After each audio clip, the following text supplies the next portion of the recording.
Assalamualaikum warahmatullahi wabarakatuh. Saya Mia Kafifah dengan NPM 1914231001 dari jurusan Teknologi Hasil Pertanian, Prodi Teknologi Industri Pertanian, Fakultas Pertanian Universitas Lampung.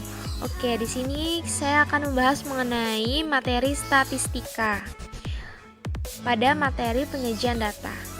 Oke, di sini kita akan membahas mengenai apa sih statistika itu? Oke, statistika adalah ilmu yang mempelajari mulai dari mengumpulkan data dan mengolah data untuk disusun dan disajikan, kemudian dianalisa dan disimpulkan secara teliti dan benar. Oke, di sini kita akan membahas mengenai data. Apa sih yang dimaksud dengan data? Data dapat diartikan sebagai sesuatu yang diketahui atau yang dianggap. Pembagian data menurut sifatnya ada dua, yaitu ada data kuantitatif dan kualitatif. Pada data kualitatif, data yang berbentuk bilangan, misalnya seperti jenis kelamin, warna bunga, dan habitat. Sedangkan pada data kualitatif adalah data yang tidak berbentuk bilangan. Data ini terbagi dua, yaitu data diskret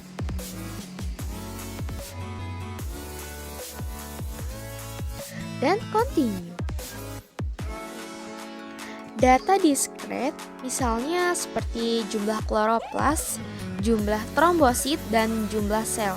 Sedangkan data kontinu, berat badan, jarak kota, dan luas tanah. Oke, selanjutnya kita akan membahas mengenai sumber data statistik. Sumber data statistik ini terbagi dua, yaitu data primer dan data sekunder.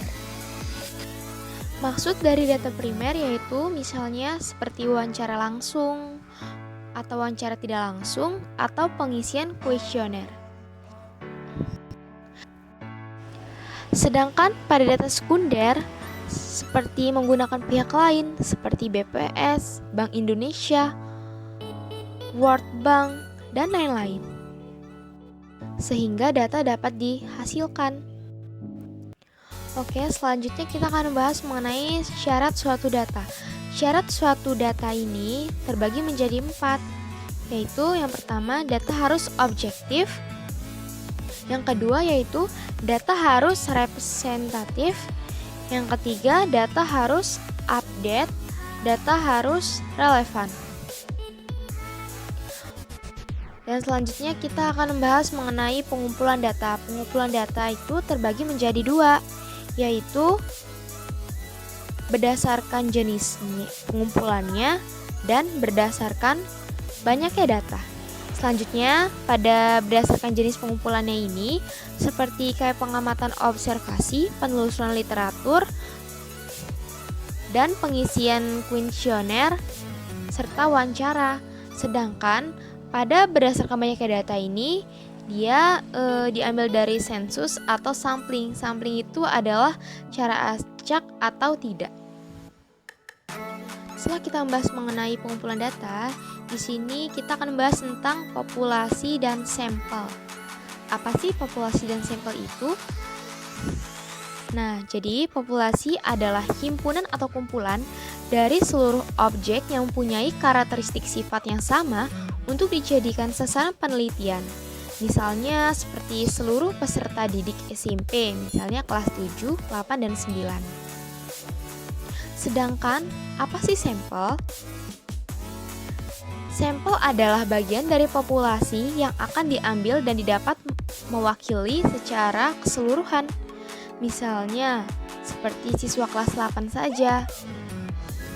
Seperti contoh populasi yang di atas, seluruh peserta didik SMP misal kelas 7 dan 8. Nah, tetapi sampelnya bisa kita memakai kelas 7 dan 8 saja, sehingga tidak keseluruhan. Selanjutnya kita akan membahas tentang contoh soal dari populasi dan sampel. Untuk mengetahui prestasi MTK siswa kelas 7 di suatu provinsi, maka akan dicatat prestasi matematika siswa SMP di beberapa sekolah dalam provinsi itu. Jadi di soal ini kita menentukan populasi dan sampel, sehingga didapatkanlah populasi dan sampel. Populasinya yaitu siswa SMP kelas 7 satu provinsi, sedangkan sampelnya yaitu siswa kelas 7 dari beberapa sekolah di provinsi itu. Jadi sampel itu misalnya seperti kata beberapa, jadi hanya diambil beberapa saja pada provinsi tersebut. Oke, selanjutnya kita akan membahas mengenai tipe-tipe dari data statistik.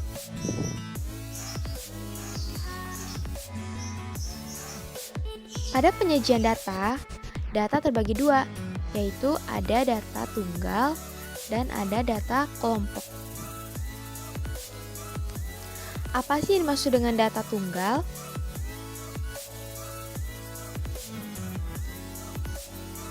Data tunggal adalah data yang belum dikelompokkan. Apa sih contoh dari data tunggal itu? Seperti apa?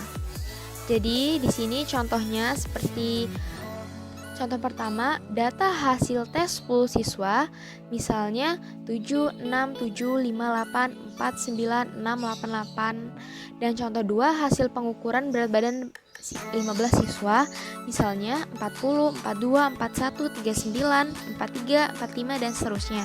Sehingga data ini diambil secara acak. Oke, selanjutnya kita akan membahas mengenai data berkelompok. Apa sih data berkelompok itu? Data berkelompok adalah data yang disusun dalam daftar atau tabel distribusi frekuensi. Selanjutnya kita akan bahas contoh dari data berkelompok. Nah, di sini kita mendapatkan data, misalnya data yang kita dapatkan yaitu 21, 24, 30, 30, 32, 34, 36, dan seterusnya. Sehingga data ini adalah data yang telah diambil acak. Jadi data ini terbagi dari beberapa macam angka. Jadi data satu dan data lainnya ada yang sama besar nilainya dan ada yang berbeda, sehingga dapat dijadikan tabel. Nah, seperti ini bisa dijadikan kelas dan frekuensi, sehingga kita tahu berapa banyak data tersebut. Oke, selanjutnya kita akan bahas mengenai min, median, modus pada data tunggal. Apa sih itu? Min atau rataan adalah nilai rata-rata suatu kelompok data. Dan median adalah nilai tengah data setelah diurutkan.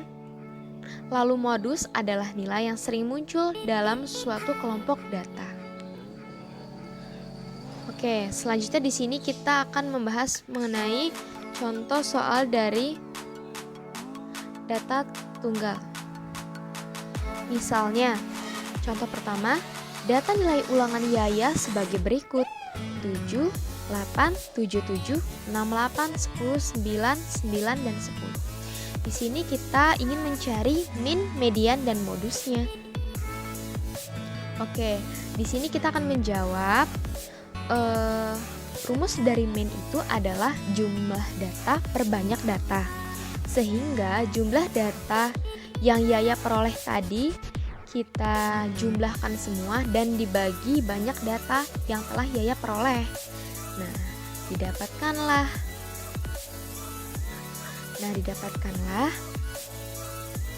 min 81 per 10 jadi 8,1.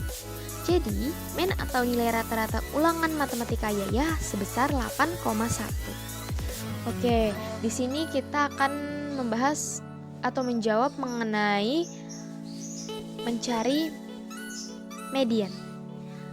Dari nilai ulangan Yaya sebagai berikut ini, kita urutkan terlebih dahulu untuk memudahkan kita menemukan nilai tengahnya. Setelah kita urutkan dari angka yang terkecil hingga terbesar, kita harus menentukan nilai tengah terlebih dahulu. Di sini data Yaya ini adalah data genap, sehingga nilai tengah yang dihasilkan pasti adalah 2 angka, sehingga harus dirata-ratakan terlebih dahulu. Misalnya 8 plus 8 nilai tengahnya. Jadi dibagi 2 sama dengan 8. Jadi median atau nilai tengah ulangan matematika Yaya adalah 8. Nah, tetapi jika data Yaya tersebut ganjil, data atau nilai tengahnya itu didapatkanlah satu angka saja, sehingga tidak perlu dirata-ratakan lagi. Dan selanjutnya kita akan membahas mengenai modus. Kita akan menjawab modus pada data yang diperoleh Yaya tersebut.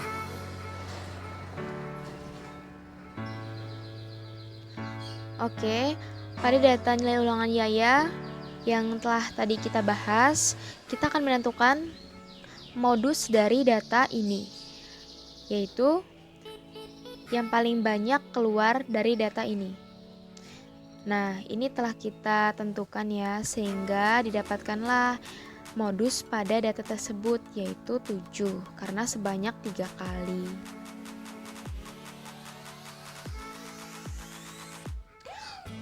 Oke, dan selanjutnya kita akan membahas mengenai min, median, dan modus pada data berkelompok.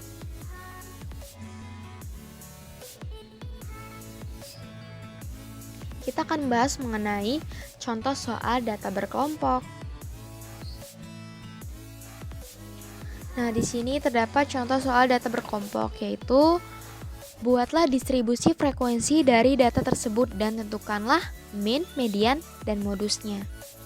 Jadi, ini kita telah mendapatkan data dari soal ini. Setelah kita melihat data ini, kita dapat menyusunnya dalam bentuk tabel.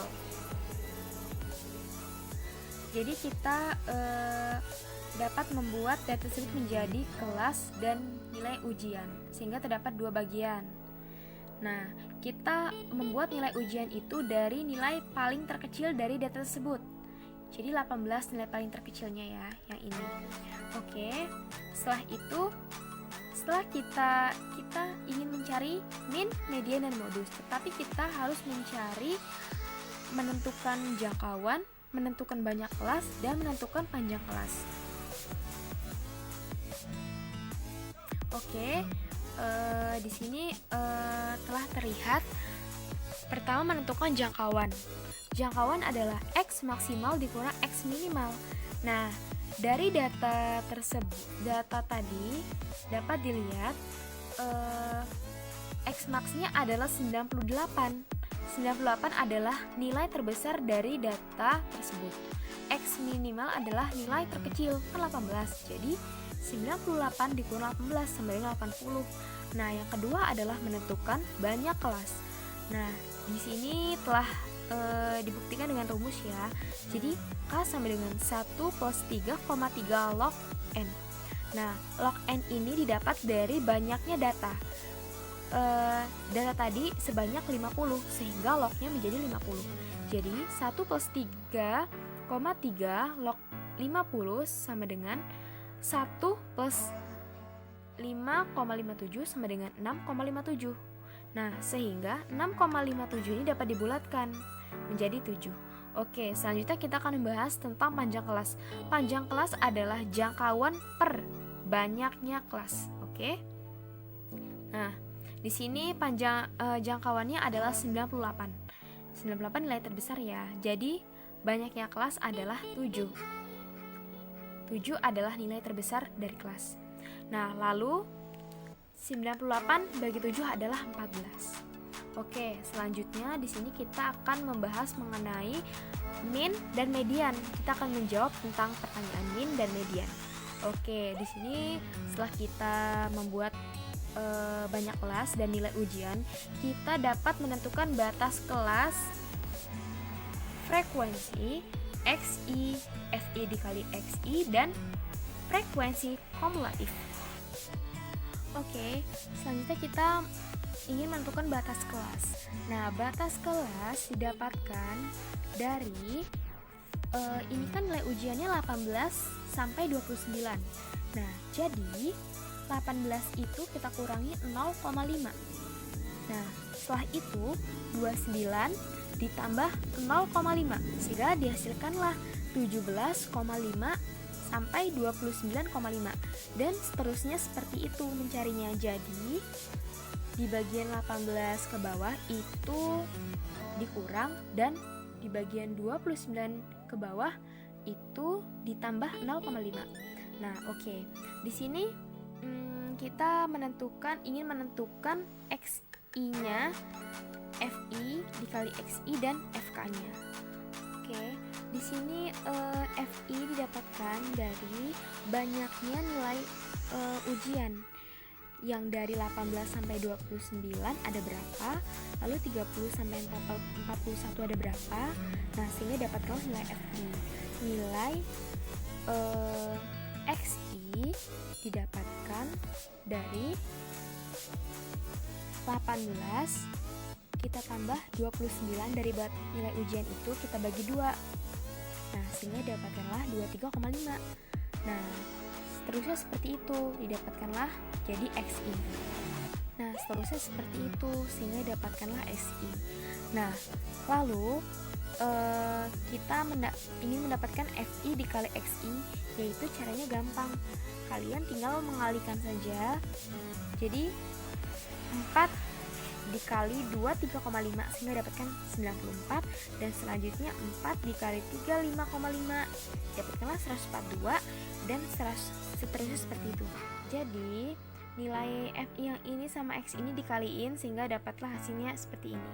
Oke, nah kita mendapat nilai. Sekarang kita ingin mencari nilai FK ya. Nah, selanjutnya kita ingin mencari nilai FK ya. Nah, nilai frekuensi kumulatif yang ingin kita didapatkan dari kita harus melihat dari FI-nya. Nah, FI-nya ini kan awalnya 4 sehingga kita harus menuliskan di FK-nya awalnya 4. Nah, ini kan ditambah 4 lagi. Jadi 4 tambah 4 8 dan terusnya 4 tambah 8 16 lalu ditambah lagi. Nah, jadi ditambahkan sehingga didapatkan nilai FK. Oke, selanjutnya kita akan membahas mengenai nilai min. Min adalah jumlah FI dikali XI per jumlah FI sama dengan sudah diketahui kan? Oke, kan didapatkanlah nilai jumlah dari keseluruhan FI dikali X ini 3047 per 50. Nah, 50 dapatkan dari jumlah si FI ini. Nah, sama dengan 60,94. Oke, di sini kita selanjutnya akan mencari tentang median. Median itu ada kita mencari letak kelasnya dulu terlebih dahulu. Jadi sehingga jumlah F per 2. Jadi jumlah dari frekuensi ini kan 50. Ya udah, jadi 50 per 2 sama dengan 25. Oke, kita akan masuk ke mencari jawaban median. Oke, di sini kita akan membahas tentang median. Rumus median adalah TB plus 1/n dikurang FK per FI dikali P. Oke. Nah, setelah itu kita mencari P-nya terlebih dahulu. Nah, jadi mencari P-nya ini agar semua dapat, nilai TB-nya dapat, nilai P-nya dapat, kita harus melihat dari letak kelas. Ini kan letak kelasnya 25 nih di sini. Nah, lalu kita mencari dari nilai frekuensi kumulatif ini, mencari nilainya yang tidak kurang dari 25. Jadi 25 lebih. Nah, ini kita akan melihat. Nah, di sini kan 16 ini masih kurang nih dari 25 sehingga kita harus 30 kan masuk nih 25 di 30. Nah, sehingga inilah nilai tengah dari letak kelas dari tabel tersebut untuk menentukan mediannya, menentukan TB-nya, P-nya. Nah, oke. Di sini kita mencari TB. Ini kan tadi di sini nih. Nah, sedangkan TB didapatkan dari nilai ujian ke 54. Dari 54 nih. Terus kita kurangi aja sama 0,5, dapatkanlah 53,5, dapatkanlah 5,35. Terus di sini lalu kita mencari 1/n dikali FK per FI. Nah, di sini kita sudah menjumlahkan. Nah, didapatkanlah kan 1/n-nya itu kan jadi 50 per 2 tuh. Nah, dikurang 16/25 sehingga dapatkanlah 9/4. Nah, kan P-nya 12.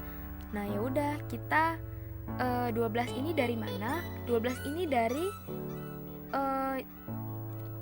jangkauan dari 18 ke 29. Ada dia berapa banyak langkah nilai yang harus dilewati sehingga dapatlah 12.